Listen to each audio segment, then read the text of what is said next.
Merhaba arkadaşlar, kanalıma hoş geldiniz. Yine herkese hayırlı Ramazanlar dilerim. Bugün çok kolay, çok pratik, hızlıca yapabileceğiniz fesleğenli tarifi paylaşacağım. Hem iftarda hem sahurda yapabileceğiniz bir tarif. Şöyle ilk önce kabıma 3 su bardağı un koydum. Daha sonra içerisine 3 su bardağı unun içerisine biraz tuz ilave edeceğim. Ve 1 çay kaşığı tuz yeterli. Daha sonra şöyle biraz karıştırıp su ilave edeceğim. Su ılık soğuk fark etmez. Suyu az az ilave edip kulak memesi kıvamından biraz sert hamur yoğuracağım.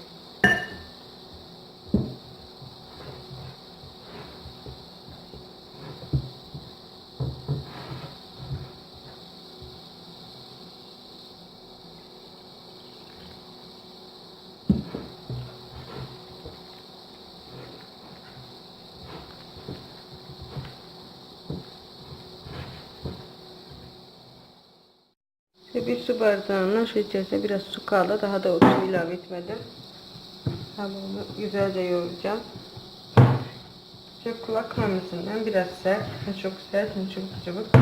Şöyle kıvamı şekilde gördüğünüz gibi. Şimdi hamuru yoğurup masama alacağım.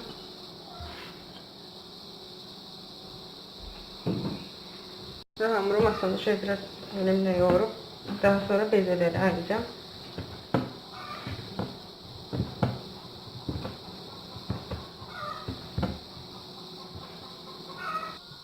İşte hamurumu şöyle elimi iç kısmına şöyle bastırarak yoğurdum. İşte kıvamı da şu şekilde gördüğünüz gibi ne çok ne çok kulak memesi kıvamına biraz sert kıvamda olması gerekiyor. Şimdi ben hamurlarımı biraz un serpip bezelere ayıracağım.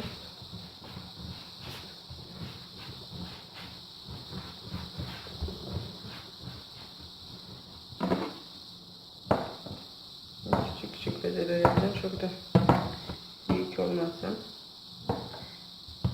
5 tane bezeyi ayırdım. Şimdi bezelerimi yuvarlayıp masama dizeceğim. Ve daha sonra oklavayla açacağım. Şöyle mandalinadan biraz büyük olsun bezeler.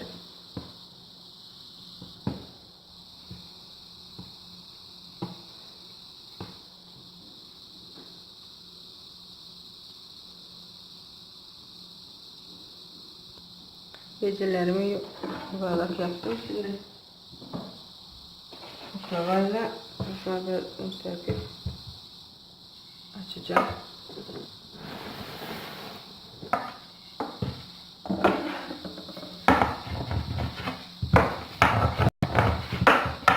İnce açmamız gerekiyor. Özelliği içinin hamur olmaması için ince bir hamura yayacağım.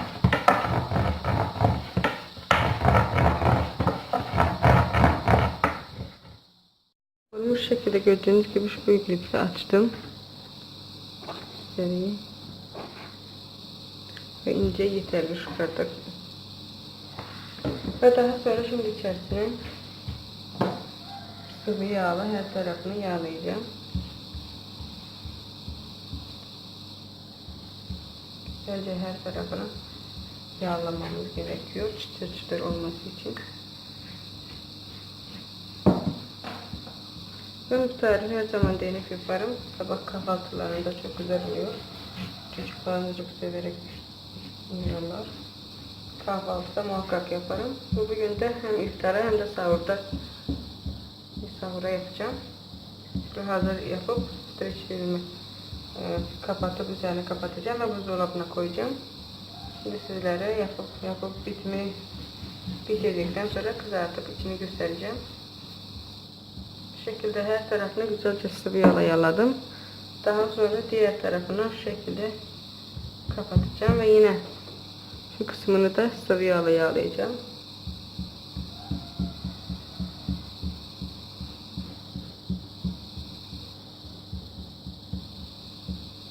Yine aslında zarf şeklinde kapatıyoruz. ikinci tarafını da kapattım ve yine sıvı yağla yağlayacağım.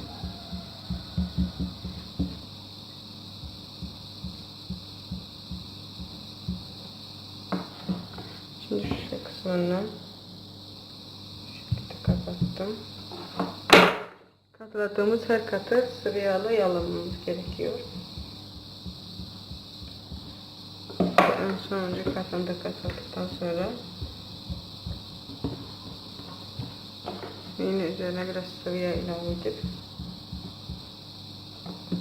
daha sonra iki kenarını şekilde ortada birleştirip daha sonra şu kısımlarını da yine kenarların dört kısmını şöyle ortada birleştirip kapatıyoruz ve daha sonra şöyle artan kısımlarını da şöyle bastırarak her tarafına kapatmamız gerekiyor. Elle bastırarak daha sonra bunu oklavayla açacağız.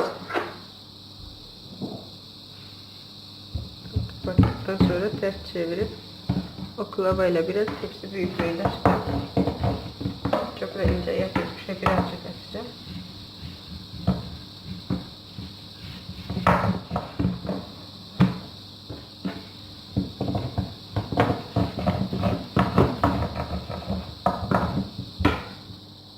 Bu şekilde oklavayla bu büyüklükte açtım.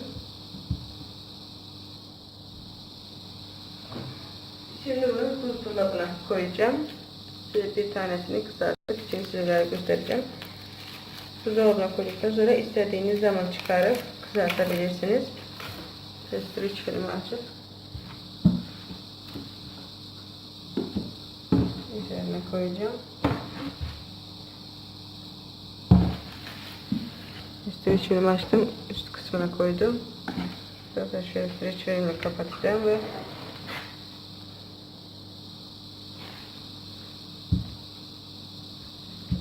bu şekilde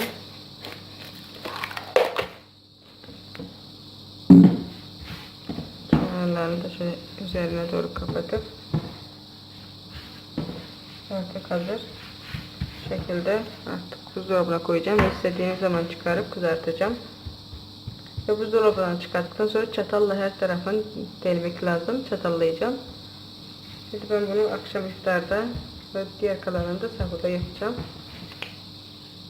Çok kolay, çok pratik bir tarif. Şimdi diğerlerini de aynı şekilde yayıp yağlayacağım.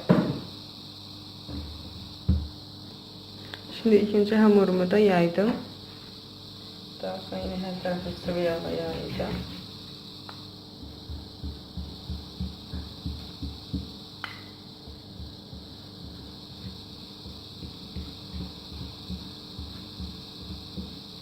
Yine diğer tarafından katlayıp biraz sıvı yağ ilave edeceğim.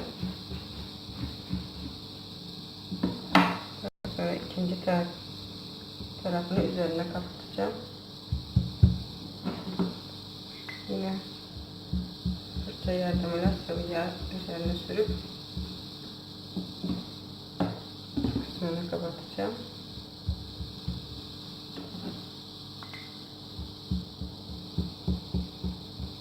Sıvı yağ sürmemizin özelliği hem pişerken çıtır çıtır olması.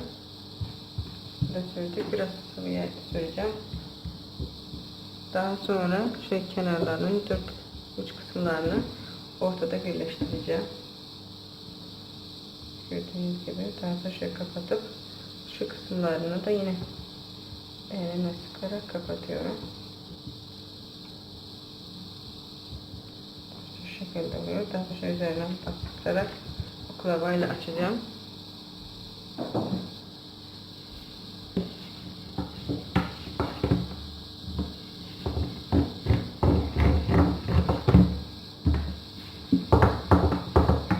Kızarırken kabaracak.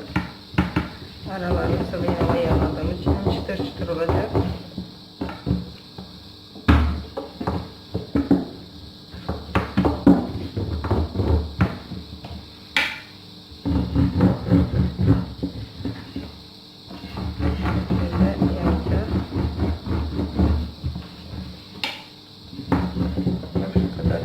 yeterli. Şimdi ben bunu sizler için içinin nasıl olduğunu göstermek için pişireceğim. Ve bu şekilde yaydıktan sonra çatalla çatallayacağız. Diğer hamurları da buzdolabına koyduğumuz hamurlarda pişirirken streçin filmini çıkarttıktan sonra çatallayıp öyle kızartın. Ve daha sonra çatalın arka kısmıyla orta kısmıyla biraz delik açıp bu şekilde hazır. Ve şimdi tavamı, kızgın olan tabağımın içerisine koyacağım. Arkadaşlar tavama sıvı yağ ilave ettim. Yağım iyice kızdı. Yağım kızdıktan sonra hazırladım keselemi. Yağın içerisine koyacağım. Gördüğünüz gibi iyice kızması gerekiyor. Ve ocağın altında orta ateşe koydum. Orta ateşte kızarana kadar alt kısmı kızardıktan sonra diğer tarafını çevireceğim. Şimdi alt tarafı kızardı. Diğer tarafını çevireceğim. Gördüğünüz gibi nasıl biraz da kabardı. İşte tam istediğim gibi. Şimdi bu tarafı da kızardıktan sonra çıkartacağım. Artık ocağın altını kapattım. Diğer tarafı da kızardı. Şimdi çıkartacağım. Evet, biraz fazla yağ aksın. Çıkardık, tahta üzerine koydum ve sıcak sıcakta üzerine şimdi şekerli ilave edeceğim. Şöyle yemek kaşığı. Ve bunun da şekerli olmasının özelliği şu şekilde yapmamız. Bu şekerini az seviyorsanız az ilave edebilirsiniz. Şu şekilde şekerli ilave edeceğim.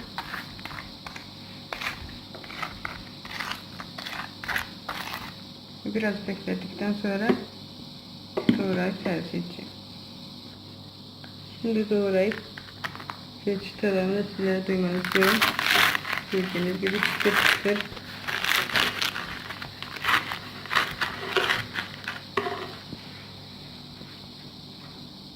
Şimdi dört yapacağım şu çıtırlığını.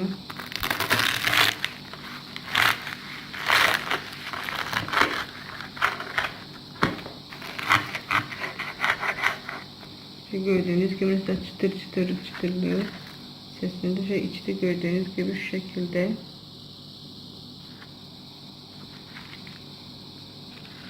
Şimdi size bir göstereyim. Çıtır çıtır çok güzel bir tarif. Çok kolay ve çok pratik. Umarım tarifimi dener beğenirsiniz. Bir sonraki tariflerimde görüşmek üzere. Hoşça kalın.